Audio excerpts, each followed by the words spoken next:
Hello and welcome to the Shane Show. I'm Shane Connick. So, high school sports have been going on here in New Jersey for a little over a month now, and the teams are already nearing the ends of the outdoor fall sports truncated seasons. As for collegiate sports, the Big Ten, Pac-12 conferences are the latest to start their football seasons. In the NFL, the NFL has already completed week 8 of its season. Some teams have had as many as 25,000 fans. Other teams, like the Jets and Giants here in New Jersey, have yet to admit fans to their stadiums. Now, for more on the NFL, we're not going to talk about the Jets and the Giants this year. We're going to go down to Maryland, and we're going to talk about the Baltimore Ravens and covering the NFL in 2020 with Baltimore Sun Ravens beat writer and 2019 Merrill College alumnus Daniel Oyefusi. Daniel, great to see you. Welcome to the Shane Show. Thanks for having me on. Of course. And so you wrote in the Baltimore Sun on October 20th about the upcoming bye week that the Ravens had coming up and ways that you thought that this unconventional bye week where players were not going to really be allowed to go back to their alma maters, not going to be allowed to go home in the same way because they have to stay in their home city, could potentially impact them. Did you see this end up being true this past week at all? Well, I'd like to say that I did, but we obviously saw what happened against the Steelers last Sunday at M&T Bank Stadium with them losing a really close game to the Pittsburgh Steelers, 28-24. Obviously, when you have a bye week, it's a week not only to get an extra week of preparation for an opponent. In this case, this was a big pivotal AFC North matchup, but it's also another week to get healthy. Unfortunately for the Ravens, we saw their franchise left tackle Ronnie Stanley go down with a severe ankle injury that's going to take him out for the rest of the season. And obviously that is going to be really pivotal for them going forward. So, at this point, the Ravens kind of have to pick themselves up and, they're going to move Orlando Brown probably to the left tackle spot from right and bring in DJ Fluker. So, they're going to have to make some adjustments. So specifically, what do you think went wrong for the Ravens in the loss on Sunday to Pittsburgh? We've seen so many times in the Lamar Jackson era, he's pumped so much life into Ravens offense that was pretty dormant under Joe Flacco. I mean, definitively say he was the reason that they lost that game. I mean, he struggled against the defensive front over 4 times. He spotted them 14 points with that pick six in the first half, and then an interception in the second half that led to another score from the Steelers. And then he fumbled twice inside the 10-yard line. I mean, you just can't do that when you're a franchise quarterback. And he's a quarterback that's not really known for turning the ball. So that was really uncharacteristic to see. At this point, he's gonna have to make those improvements, look at the film, and get ready for the Colts. Really good defense. So with covering the team, you've been the beat writer. I believe this is your second season on this beat.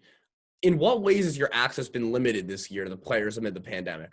So, normally we have access to the team facility inside the locker room and talk close. With COVID, obviously, you can't do that. So, there's no access to team facilities, locker room at all. Every Zoom, we're talking to players, coaches on Zoom. Still go to practice and watch them, but that you only get so much from that. So it is a little bit tougher. You have to kind of request players more often. Talk, get little information on like the minutia of plays and little details and whatnot. So it's a little tough, but like everyone around the country, no matter what you're doing or who you are, we have to adjust. So here in New Jersey, we've seen fans or at least parents pretty much be admitted to these high school football games. And a lot of times you do have fans in the stands, but it's not the usual fans that you have in any way. Now, down in Baltimore, you have an NFL team. They let 4,000 fans in to their last game in M&T Bank Stadium.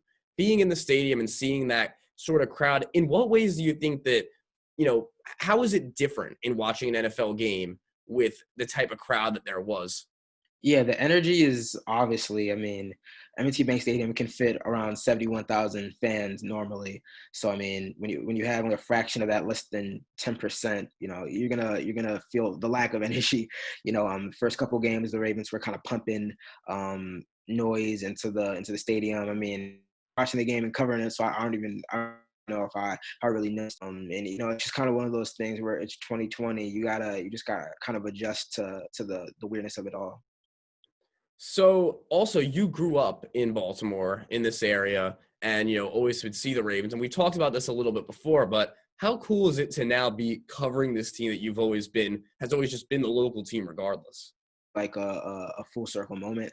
I tell people all the time, I grew up reading the Baltimore Sun and watching the Ravens, and like the Baltimore Sun is how I got information on the Ravens. I try to emulate a lot of the stuff that I read from a lot of the writers in the Baltimore Sun. So it's really cool to have that institutional knowledge. And then the first couple stadium and able to be at the Owings Mills facility, it really hit me like, man, like you came from reading the Baltimore Sun, watching them on TV, to being the one that writes about them, and people see you on TV. So it is a pretty cool feeling.